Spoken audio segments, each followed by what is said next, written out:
आप सभी का स्वागत है सुरेंद्र सर जीके में। दोस्तों, आज हम साइंस के पूछे गए कुछ साइंस में पूछे गए कुछ महत्वपूर्ण प्रश्नों पर चर्चा करेंगे, जो एनटीपीसी रेलवे के एनटीपीसी एग्ज़ाम में आ चुका है और ये क्वेश्चन कई बार पूछे जा चुके हैं। तो ध्यान से इन प्रश्नों को देखें और इनके जवाब दें। आपके सामने पहला प्रश्न ये रहा, बगैर समय बर्बाद किए हुए। पहला प्रश्न क्या पूछता है कि पहाड़ पर चढ़ता हुआ व्यक्ति आगे की ओर क्यों झुकता है? क्या कारण है? बताएं। तो पहाड़ पर चढ़ता हुआ व्यक्ति आगे की ओर क्यों झुकता है? ऑप्शन क्या है? ए, थकान, कि वो ज़्यादा थक गया है। नंबर 2, वेग अधिक होने के कारण, उसकी चढ़ने की गति ज़्यादा है। नंबर 3, अस्थायित्व के कारण, वो अपने आप को संतुलित बैलेंस बनाए रखे। और डी, धार्मिक मान्यताओं के कारण। बताएं सही आंसर क्या होगा कि पहाड़ पर चढ़ता हुआ व्यक्ति आगे क्यों झुक जाता है? सही आंसर क्या है इसका? तो सही आंसर है स्थायित्व के कारण, कि वो अपने शरीर को बैलेंस बनाए रखने के लिए पहाड़ पर चढ़ता हुआ व्यक्ति आगे की तरफ झुक जाता है। अगला क्वेश्चन आपके पास ये रहा। निम्नलिखित में से सबसे अधिक विशिष्ट ऊष्मा किसकी होती है? सबसे अधिक विशिष्ट, सबसे ज़्यादा ऊष्मा किस में होती है, आपको ये बताना है। जल यानी कि वाटर, एल्कोहल, एल्कोहल को इंग्लिश में भी एल्कोहल ही बोलते हैं। सी, मिट्टी का तेल यानी कि केरोसिन ऑयल। डी, तांबा यानी कि कॉपर। बताएं निम्नलिखित में से किसमें सबसे अधिक विशिष्ट ऊष्मा होगी?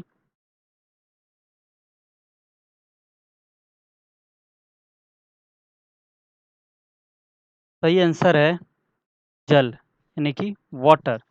आपका वाटर में सबसे अधिक ऊष्मा होती है। अगला प्रश्न ये रहा आपके सामने। फोटो इलेक्ट्रिक सेल में प्रयुक्त पदार्थ है। फोटो इलेक्ट्रिक सेल जो होता है उसमें क्या प्रयोग किया जाता है? ऑप्शन है सीजियम, बी, जर्मेनियम, सी, लिथियम, डी, यूरेनियम। बताएं फोटो इलेक्ट्रिक सेल में क्या प्रयोग किया जाता है?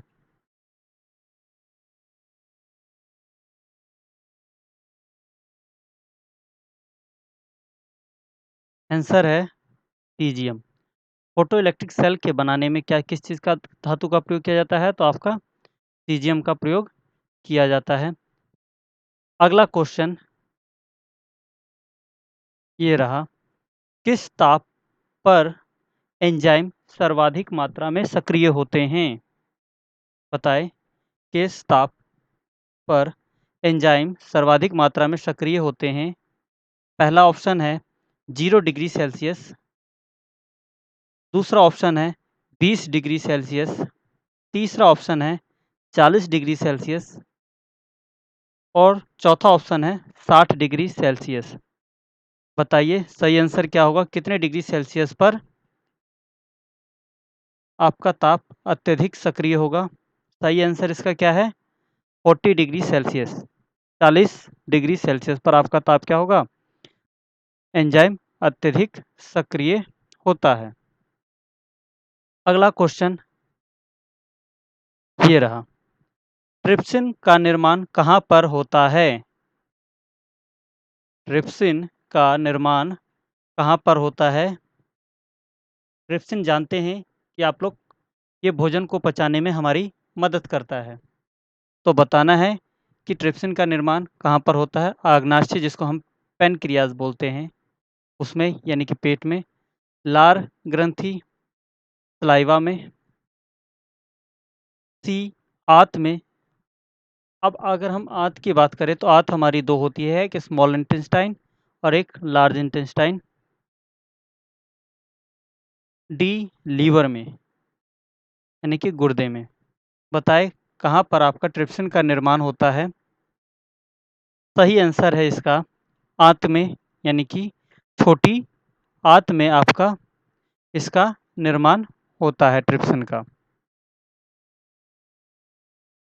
अगला क्वेश्चन ये रहा, निम्नलिखित में से वनस्पति शास्त्र के जनक, वनस्पति शास्त्र के संस्थापक या जनक किसे कहा जाता है?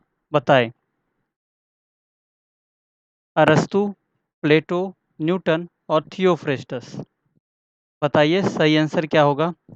निम्नलिखित में से किसे वनस्पति शास्त्र का जनक कहा जाता है? अरस्तु को, प्लेटो को, न्यूटन को या फिर थियोफ्रेस्टस को? सही आंसर क्या है? थियोफ्रेस्टस। थियोफ्रेस्टस को आपको क्या कहा जाता है? तो वनस्पति शास्त्र का जनक कहा जाता है। आइए अगला क्वेश्चन देखते हैं। निम्नलिखित में से किसे मृदा सुधारक के रूप में इस्तेमाल किया जाता है? यानी कि मिट्टी में आई हुई कमजोरी जो हो जाती है मिट्टी में, उसको सुधारने के लिए किसका प्रयोग किया जाता है? बताइए आंसर। पहला ऑप्शन है अमोनियम सल्फेट, दूसरा है जिप्सम, तीसरा है रॉक सल्फेट, चौथा है डीएपी। बताइए सही आंसर क्या होगा। सही आंसर है आपका बी, जिप्सम। इसको मिलाया जाता है तो जिप्सम को डाला जाता है, जिससे मिट्टी की उर्वरता क्या हो, बनी रहे। अगला प्रश्न ये रहा आपके सामने, केंद्रीय बकरी अनुसंधान संस्थान कहाँ पर है? यानी कि गॉट बकरी सेंट्रल रिसर्च इंस्टीट्यूशन कहाँ पर स्थित है? ऑप्शन है पहला भोपाल मध्य प्रदेश, दूसरा है हिसार हरियाणा, तीसरा मखदूम उत्तर प्रदेश और चौथा अंबिका नगर राजस्थान। बताइए सही आंसर क्या होगा।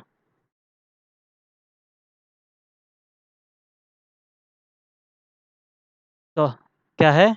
मखदूम उत्तर प्रदेश में केंद्रीय बकरी अनुसंधान संस्थान की स्थापना की गई थी और ये यहीं पर स्थित है आपका यूपी के अंदर में।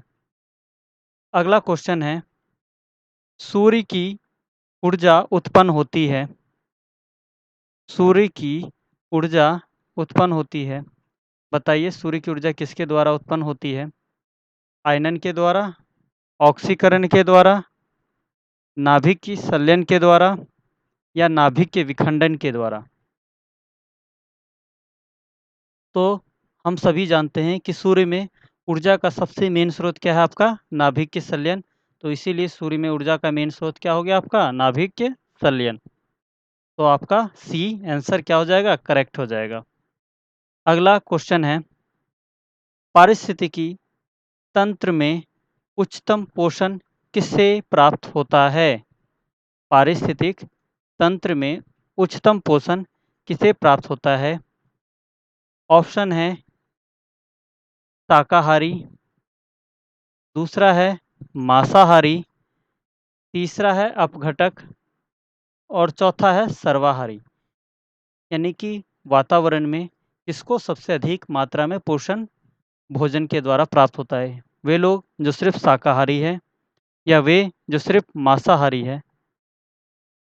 दूसरा वे लोग जो अपघटक है, वे जो अपघटक है। तीसरा चौथा जो है आपका सर्वाहारी, जो सब कुछ खाते हैं। तो सबसे ज़्यादा पोषण किसको मिलता है? जो दोनों खाएगा, शाकाहारी भी और मांसाहारी भी। यानी कि आंसर क्या हो जाएगा आपका? सर्वाहारी। तो सर्वाहारी को पारिस्थितिकी तंत्र में सबसे अत्यधिक पोषण प्राप्त होता है। अगला क्वेश्चन ये रहा, घड़ी में स्फटिक क्रिस्टल का कार्य किस पर आधारित होता है? घड़ी में स्फटिक क्रिस्टल का कार्य किस पर आधारित है? तो बताएं। प्रकाश विद्युत प्रभाव पर, बी दबाव विद्युत प्रभाव पे, सी जॉनसन प्रभाव पर या फिर डी एडिशन प्रभाव पर? बताइए सही आंसर क्या होगा? घड़ी में स्फटिक स्फटिक क्रिस्टल का कार्य किस पर आधारित है? सही आंसर है दाब विद्युत प्रभाव पर। क्या है? दाब विद्युत प्रभाव पर आपका स्फटिक क्रिस्टल का प्रभाव आधारित होता है। अगला क्वेश्चन ये रहा, निम्नलिखित में से कौन पोटेशियम अल्पता से संबंधित है? अल्पता मतलब कमी से संबंध, पोटेशियम की कमी से संबंधित है। ऑप्शन क्या कहता है? गुर्दा क्षति यानी कि गुर्दा का खराब होना तथा पेशीय लावा। डी क्या है? निम्न रक्तदाब यानी कि लो ब्लड प्रेशर। तीसरा क्या है? जोड़ों में दर्द तथा धूमिल दृष्टि यानी कि दिखाई कम देना और आपको जॉइंट पेन होना। अगला क्या है? रक्त अल्पता यानी कि शरीर में खून की कमी। तो बताइए निम्नलिखित में से पोटेशियम अल्पता से संबंधित है किस किसके? तो निम्न रक्तदाब यानी कि लो ब्लड प्रेशर से संबंधित है आपका क्या? पोटेशियम। थैंक यू दोस्तों। आपको हमारा वीडियो कैसा लगा आप कमेंट में ज़रूर लिखें और हमारे चैनल को सब्सक्राइब करना ना भूलें। अगर आप चाहते हैं कि हमारा ये क्वेश्चन 60 क्वेश्चन आंसर तक या फिर 100 क्वेश्चन आंसर इस तरीके से मॉक टेस्ट के रूप में पूछे जाए तो प्लीज़ कमेंट करें और कमेंट करके रिप्लाई करें कि आप कितने क्वेश्चन चाहते हैं, क्वेश्चनों के आंसर चाहते हैं, ताकि जिससे आपकी साइंस में तैयारी अच्छी हो सके और आप एग्ज़ाम में एक अच्छे नंबर स्कोर कर सकें। और हमारे चैनल को सब्सक्राइब करना ना भूलें। सुरेंद्र सर जी के। थैंक यू दोस्तों।